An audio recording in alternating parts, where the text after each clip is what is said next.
chef du pays de la Venne, un grand terroir au sud de la Cornouaille. Reconnu pour son dynamisme et sa créativité, le groupe de Saint-Évarzec, fondé en 1989, a un patrimoine vestimentaire très varié, influencé par le terroir glasique, son plus proche voisin. Il n'est donc pas étonnant parfois de voir porter par le groupe des modes relevant à la fois du pays de la Venne, mais également du pays glasique. Les Grandes Fardette vous présentent aujourd'hui des vêtements du quotidien, féminins et masculins, de Saint-Évarzec en pays d'Ischouel des années 1850. Grandes Fardette, Saint-Évarzec.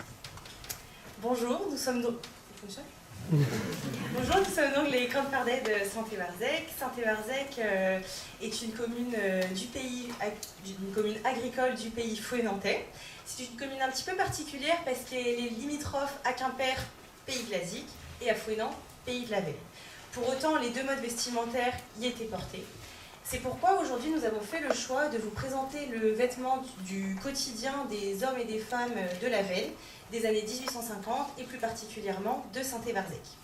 Le but de ces tenues était de protéger le corps lors des travaux agricoles et ménagers. Elles pourraient nous faire penser à des costumes de cérémonie, pour autant on est sur du drap de laine sans fioriture. Ils étaient également taillés dans des tissus de production locale, donc qui étaient robustes, notamment le lin, le chanvre et le droguet. Ces costumes étaient portés et usés jusqu'à qu'ils ne soient plus portables et étaient transmis de génération en génération. Si l'on s'intéresse à notre méthode de reconstitution pour ces costumes, ça n'a pas été évident parce qu'en fait, dans ces années-là, il y a très peu de photographies du monde agricole. Nous sommes donc intéressés aux croquis de Gridel, Lallès, Charpentier et de différents tableaux et peintures. Nous les avons tous comparés ensemble, démêlé le vrai du faux, et on s'est également intéressé aux inventaires après décès. Et nous avons eu la chance de pouvoir voir un gilet authentique masculin de ces années-là au musée départemental breton, ainsi qu'une coiffe chez un collectionneur. Maintenant, si l'on s'intéresse au costume de l'homme de Saint-Évarzec, l'homme de Saint-Évarzec est différent des autres hommes de la Venne de par la couleur de son gilet qui est bleu. Pour autant, la coupe reste similaire aux autres hommes de la Venne, donc de par son double plastron et cette double rangée de boutons de part et d'autre. Les années 1850 sont assez marquantes parce que c'est l'arrivée du pantalon à pont. On l'appelle pantalon à pont, dû à cette bavette qui vient se rabattre et qui est fermée par une rangée de boutons de part et d'autre. Donc il était fabriqué en toile de ménage. Nous, pour s'en rapprocher, nous avons teint des anciens draps de nos grands-mères. Et par-dessus venait se placer un ruban de flanelle ou de coton qui mesurait 2 mètres de long. Donc comme je le disais, il était réservé aux hommes les plus jeunes. Pour autant, le bragou était toujours porté par les anciens. Dans le pays de la Venne, on parle du bragoubert, qui était une culotte cavalière. Chez nous, c'est le bragoubraz, sans doute dû à l'influence de Quimper, et c'était d'ailleurs le bragou le plus commun. Il était fabriqué dans du chanvre, et en fait, on était sur des plissés permanents. Afin de fixer les plis, le bragou était placé en fin de cuisson dans le four à pain, et ensuite il n'était plus jamais lavé. Donc en fait, la saleté, la crasse permettait de bien fixer les plis tout au long de la vie du bragou. Il était fermé à l'avant par un bottom bragou, qui est un bouton à 2 têtes. Et en fait, nous avions une braguette ouverte. Donc pour cacher leur intimité, les hommes revêtaient une longue chemise en lin, qui n'avait pas de bouton, qui était très ouverte aussi, avec un col relevé, et il y avait des soufflets sur les manches pour permettre l'aisance lors des travaux agricoles. Pour la petite anecdote, on s'est permis de fermer leur braguette pour leur aisance pour le spectacle. Il y avait également un gourise, qui est une ceinture en cuir avec une plaque en cuivre ajourée.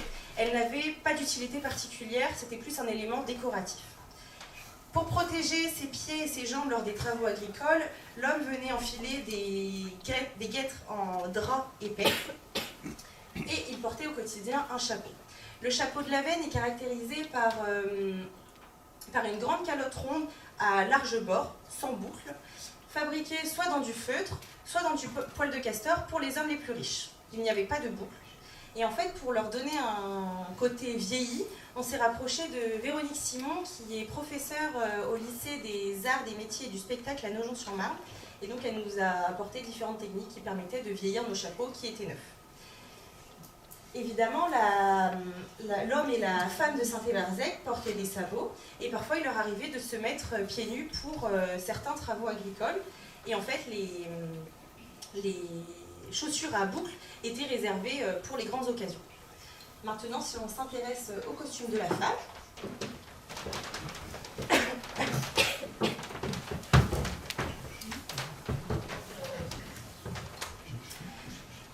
ce qui caractérise le costume de la femme tout au long du port du costume, même dans les années à venir, c'est dans un premier temps son gilet en encolure carrée pour notre secteur, qui pouvait être ronde dans d'autres secteurs de la veine, le corselet, la jupe et le tablier.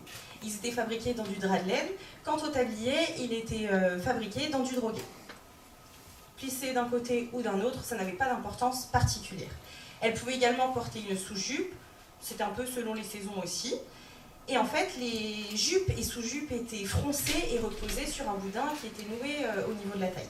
Elle pouvait également adapter son port de costume, c'est-à-dire qu'elle pouvait très bien porter sa chemise en lin, la chemise en lin d'ailleurs qui est amenée à disparaître à la fin du 19e siècle. Donc elle pouvait porter sa chemise en lin avec simplement son corselet, ou encore porter son gilet avec des surmanches pour protéger ses manches lors de certaines tâches.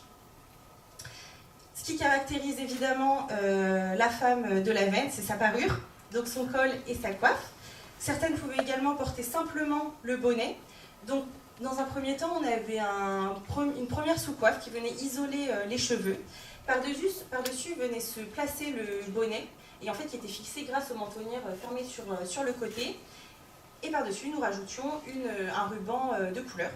Et c'était par-dessus ces aimants-là que venait se placer la coiffe. La coiffe qui, comme on peut le voir, soit elle relevée, soit à elle pendante. Ça n'avait aucune signification particulière, c'était au bon vouloir de chacune.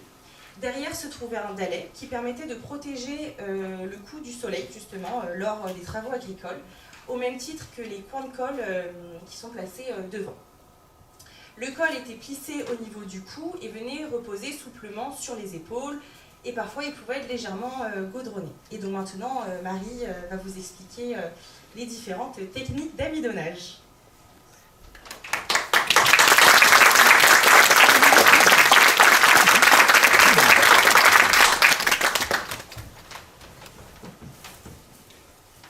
Alors nous avons décidé de traiter la question du repassage et de l'amidonnage de nos coiffes.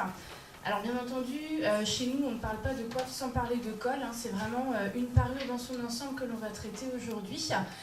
Donc c'est un métier à part entière pour lequel j'ai eu l'occasion d'être formée il y a plusieurs années. Pour l'un comme pour l'autre, en fait, on a une préparation à base d'amidon qui se prépare la veille.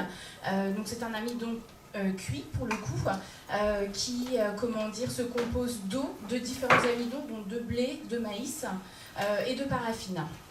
Donc cette préparation va nous servir donc à empeser ces différents éléments.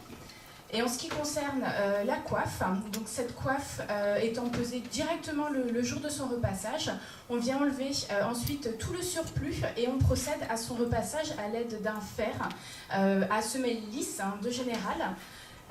Les fers qu'on trouve aujourd'hui en fait, vont comporter des petits trous dans lesquels l'amidon va pouvoir se loger. Et c'est pour ça qu'il n'est pas intéressant de les utiliser, puisque l'amidon, avec le fer qui chauffe, va brûler et va pouvoir faire jaunir le travail. Donc si on ne veut pas tout recommencer, il vaut mieux prendre le bon matériel tout de suite. Donc c'est un fer qui sera relativement chaud pour repasser ces coiffes. Donc on va venir tout simplement étirer les motifs de la coiffe. On va vraiment utiliser la pointe du fer pour venir former ces motifs-là. Et une fois le travail terminé, on vient donner une forme à cette coiffe, ce qui va nous permettre de faciliter son montage. Donc là, comme vous pouvez voir, on a une coiffe des années 40, et si on n'avait pas fait ce travail de préparation à la base, les motifs en fait se seraient cassés tout simplement et on n'aurait pas eu ce rendu-là. En ce qui concerne le col, c'est un peu comme la coiffe, on va venir l'empeser, mais pour le coup on va l'empeser la veille. On va le rouler ensuite dans un linge propre et on va laisser reposer le travail pendant toute une nuit afin que le col vienne s'imprégner vraiment de la préparation d'amidon. Le lendemain, on répète le travail, on remet de l'amidon, on enlève tout le surplus et on procède à son paillage. Le travail, bien entendu, ne commence pas là. Il commence donc par la cueillette de ces pailles. Donc ce que j'utilise, moi, c'est de la fétuque des prés que l'on trouve dans des vieux champs. Donc là, Gaëlle vous présente donc la fétuque telle qu'elle se trouve dans les vieux champs. Donc c'est une graminée qui a une forme conique, ce qui est vraiment le plus adapté par rapport à nos cols, puisqu'elle va venir épouser les plis qui sont très resserrés à la base et qui vont vont s'évaser vers le bord du col. Le deuxième petit lot de fétuque, c'est vraiment la fétuque une fois calibrée, puisqu'on est obligé de faire différents jeux de paille, puisque les plis des cols ne vont pas être les mêmes d'un col à l'autre. L'étape du paillage, donc c'est une étape qui est longue et fastidieuse. Donc pour cela, on va venir placer des pailles dans le pli, donc sous le col, et ensuite par-dessus pour venir bloquer la première paille, et ces pailles sont retenues à l'aide d'une tresse de coton. On vient par la suite mettre en forme ce col, lui donner son encolure. Donc son encolure arrondie, on vient donner une forme un peu en éventail, et ensuite on vient repasser les coins de colle. Donc bien sûr on vient retirer toutes les pailles au préalable, et pour les coins de colle c'est la même technique que pour les coiffes. La dernière étape, c'est le tournage du col. Donc ce tournage, c'est vraiment la petite patte aussi de la repasseuse. Donc ça consiste à donner la forme vraiment arrondie au niveau des coins de colle. Donc pour cela, on vient placer au préalable le col à la rosée du matin, comme ça il a le temps de ramollir un petit peu. Et ensuite, on vient poser un fer avec une chaleur qui est plus diffuse. Et on vient tout simplement, prendre le fer dans une main, le col dans une autre, et donner un petit mouvement qui vient donner cet arrondi. Il faut compter environ 8 bonnes heures de travail pour ce métier qui a besoin d'une belle transmission par la suite pour pérenniser l'avenir des cercles de l'Avenne. Merci beaucoup. Nous allons donner la parole au jury pour les questions pour les 5 minutes restantes.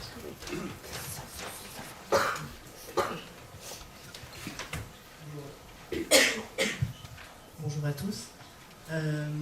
Moi j'avais une question sur le choix que vous avez fait de présenter une série très homogène en termes de couleurs et de tissus. J'aurais voulu savoir si c'est un choix artistique ou si c'est parce que c'était comme ça et il n'y a pas d'autres couleurs vraiment possibles. Alors pour les couleurs, c'était le bleu qui était utilisé majoritairement. Effectivement, Julie porte, dans nos recherches, on a pu voir qu'elle pouvait porter du marron. Après, pour le reste des couleurs, c'était majoritairement du marron et du bleu. Par contre, pour les tabliers, on a été un peu en difficulté dans le sens où les seules couleurs qu'on a pu trouver finalement, c'est la majorité finalement des tabliers, c'est ce bleu et ce blanc. C'est juste parce que là, pour le coup, on n'a pas réussi à trouver des choses qui se rapprochaient au maximum. Julie, effectivement, porte un tablier qui est légèrement différent, mais on n'a pas eu de grande quantité. C'est l'unique tablier finalement qu'on a pu faire de cette couleur-ci.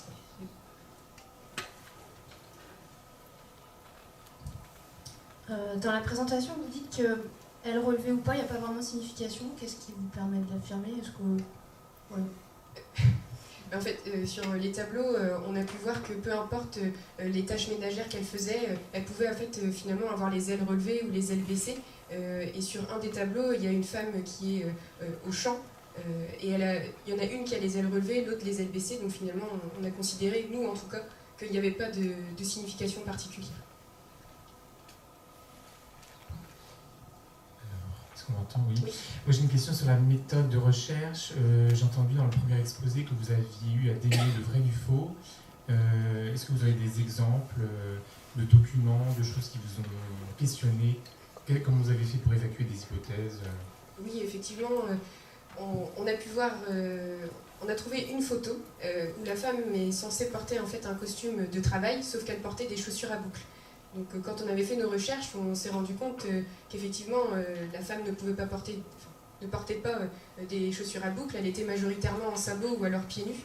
Donc c'est vrai qu'à partir de ces éléments-là, on a essayé un peu parce que c'est aussi l'œil du peintre, ou alors pour la photo, finalement, ils ont essayé de revêtir peut-être leurs plus beaux habits, je ne sais pas. Mais en attendant, nous, on a trouvé que c'était une petite incohérence par rapport à cet élément-là.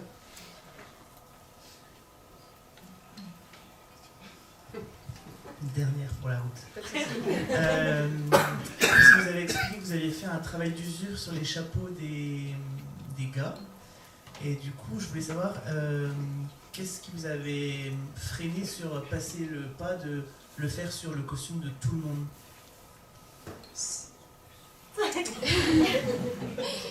Oui, effectivement. On l'a pas fait parce que on a manqué de temps aussi pour le coup, et on a voulu garder finalement des costumes, en fait tout le drap, je reprends ma phrase, mais c'est vrai qu'on a reproduit à l'identique les costumes, on a utilisé du drap neuf et ça prenait énormément de temps dans le sens où il y a beaucoup de métrage aussi, et quand on a eu l'astuce finalement pour vieillir les chapeaux, la majorité des costumes étaient déjà montés aussi de ce côté-là. Après c'est un choix personnel de ne pas avoir vieilli les costumes féminins. Moi j'ai juste une question curieuse, les gorilles c'est ancien ou c'est artisanal récent comme on Non, c'est artisanal, c'est pas des anciens. Une curiosité à nouveau, Oui. et sur ces messieurs, vous avez parlé du bouton de ragoût. Est-ce qu'on peut voir si vous en avez, à quoi ça ressemble? Ce n'est pas un vrai button ragoût, on a mis des boutons pour faire l'illusion. Effectivement, D'accord. c'est pas. Ça existe, mais pas dans la costume. Ok, merci. C'est pas des vrais. Eh bien, merci beaucoup.